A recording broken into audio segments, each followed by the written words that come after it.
doctora Cecilia Enriqueta Giubileo, una psiquiatra de 39 años que trabajaba en la colonia Open Door, situada en Torres, cerca de Luján, provincia de Buenos Aires, fue vista por última vez la medianoche del domingo 16 de junio de 1985, cuando un enfermero y un paciente cruzaron algunas palabras con ella. A la fecha la doctora tendría unos 73 años. La desaparición de la doctora Giubileo, más allá de especulaciones e hipótesis, cosechó un espeso e impenetrable misterio. Cecilia Enriqueta Giubileo nació en la localidad de General Pinto, provincia de Buenos Aires, en 1946, en el seno de una familia de excelente posición económica. Allí vivía con su padre, quien murió en 1979, su madre María Lancetti de Giubileo y sus tres hermanos varones, Raúl, Rubén y Jorge. Estudió medicina en la Universidad Nacional de Córdoba, durante los años 60, época en la que militó en la izquierda como integrante de la Juventud Católica Argentina. En aquella época, Cecilia conoció a Pablo Chabrol, músico. Se casaron en 1972 y viajaron a España, radicándose en Gijón. El matrimonio duró poco. Cecilia regresó a Argentina, retomó sus estudios, y en 1973 obtuvo su diploma de médica. En 1974 entró a trabajar en el Hospital Interzonal Colonia Dr. Domingo Cabret, y se radicó en Luján, a 80 kilómetros de Buenos Aires. Alquiló una casa en la calle Humberto I, y un consultorio en Torres. La noche del 16 de junio de 1985 la doctora Giubileo llegó a la colonia Montes de Oca alrededor de las 9 de la noche. Conduciendo su Renault 6 verde claro, se dirigió hasta el edificio de la Dirección y Administración. Firmó el libro de entrada y añadió su número de matrícula. Eran las 9:48. Los médicos de guardia permanecían en uno de los edificios del predio, llamado Casa Médica, hasta que eran requeridos desde alguno de los pabellones de la colonia. Normalmente, otros dos médicos completaban la guardia. Por diversos motivos, no hubo otros médicos aquella noche. Esa noche, la doctora Giubileo recetó un antifebril a un paciente con bronquitis y fiebre alta. Luego firmó un acta de defunción para los familiares de una interna fallecida por la tarde, quienes habían venido a retirar el cuerpo. Poco después, un paciente llamado Miguel Cano, con el que la doctora tenía confianza, llegó desde el pabellón 7 requiriendo su presencia. Aquella noche el conmutador telefónico de la colonia no funcionaba. Ambos recorrieron a pie los 500 metros que separaban la casa médica del pabellón 7. Los senderos estaban bien iluminados, con luces de mercurio. Cumplida la diligencia, Miguel Cano la acompañó de regreso a la casa médica. Anda tranquilo. Yo voy a descansar un rato, fueron las palabras con las que la doctora despidió al interno. Pasada la medianoche, un enfermero de apellido Novello se cruzó con la doctora Giubileo, quien le dijo que venía del pabellón 7, donde había atendido una urticaria gigante. Sus últimos pasos conocidos fueron una charla con otro enfermero y un breve entredicho con la supervisora Neilida Ojuez. Pidió 3 cigarrillos para acompañar la velada leyendo, y se retiró a su habitación. Al día siguiente, lunes 17 de junio, fueron a buscar a la doctora Giubileo, pero el dormitorio estaba vacío y la cama sin tender.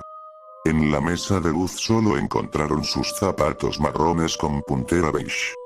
No estaban ni su cartera ni un pequeño bolso que siempre portaba. En el estacionamiento aún estaba el Renault 6 verde claro. 2 días después, Beatriz Elinger, amiga personal de la doctora Giubileo, hizo la denuncia policial por averiguación de paradero. El director de la institución, Florencio Eliseo Sánchez, no denunció la desaparición. En cambio, inició a la doctora Giubileo un sumario administrativo por abandono de la guardia. La colonia Montes de Oca fue invadida por policías con perros, abogados, periodistas, fotógrafos. Sabuesos adiestrados buscaron en cada centímetro del predio de 270 hectáreas. La policía se internó en túneles, sótanos y altillos abandonados. Se abrieron 2 pabellones clausurados, pero no se encontró rastro alguno de la doctora Giubileo. El doctor Marcelo Parrilli, abogado contratado por la familia Giubileo, propuso drenar la inmensa ciénaga del predio, en la que no era infrecuente hallar el cuerpo de algún interno desaparecido. Pero no se hizo, ya que no había fondos para el drenaje. El personal de la colonia fue interrogado minuciosamente. Nadie había visto nada. También los pacientes, aquellos lo suficientemente lúcidos para poder expresarse con coherencia, fueron interrogados. Miguel Cano, el paciente que había ido a buscar a la doctora por un caso de urticaria y la había dejado de vuelta en la casa médica, decía haber visto, mientras regresaba al pabellón 7, el furgón funerario que se llevaba el cuerpo de la paciente fallecida esa noche. Pero también, declaraba, había visto un automóvil negro, con las ventanillas delanteras y traseras cerradas, avanzando hacia la casa médica. Sin embargo, la agencia funeraria no sabía nada de ese coche. Días después, una interna fue encontrada desnuda en una casilla rural, donde había sido violada y abandonada por un grupo de personas. Aseguró haber visto a la doctora atada y golpeada. No se encontró ninguna prueba que respaldara la afirmación de la mujer. Otro hecho llamativo fue que la doctora había cargado el tanque de su Renault 6 el domingo por la tarde. Sin embargo, cuando lo revisaron ese lunes por la mañana frente a la casa médica, no tenía ni una gota de nafta. El juez Carlos Gallaso, el primer investigador, no había ordenado precintar la zona ni había dictado medida alguna para preservar pruebas. A escasas horas de la desaparición de Giubileo, su habitación en la casa médica, donde dormía y pasaba las horas de descanso, fue íntegramente modificada. Un grupo de albañiles pintó las paredes, se cambiaron los muebles de lugar, las pertenencias de la doctora fueron retiradas. Para cuando Beatriz Elinger radicó la denuncia sobre la desaparición de su amiga, ya era tarde. Algunas evidencias se habían borrado para siempre por obra de la remodelación. Semanas después, el departamento de la médica, bajo custodia judicial, fue encontrado revuelto y varios de los allegados a Cecilia Giubileo recibieron amenazas anónimas. En noviembre, una cinta de mala calidad llegó a una comisaría de Luján. En ella, alguien que se presentaba como Cecilia Giubileo pedía que no la buscaran más, que se hallaba en un hermoso lugar, donde había encontrado la paz que tanto había buscado.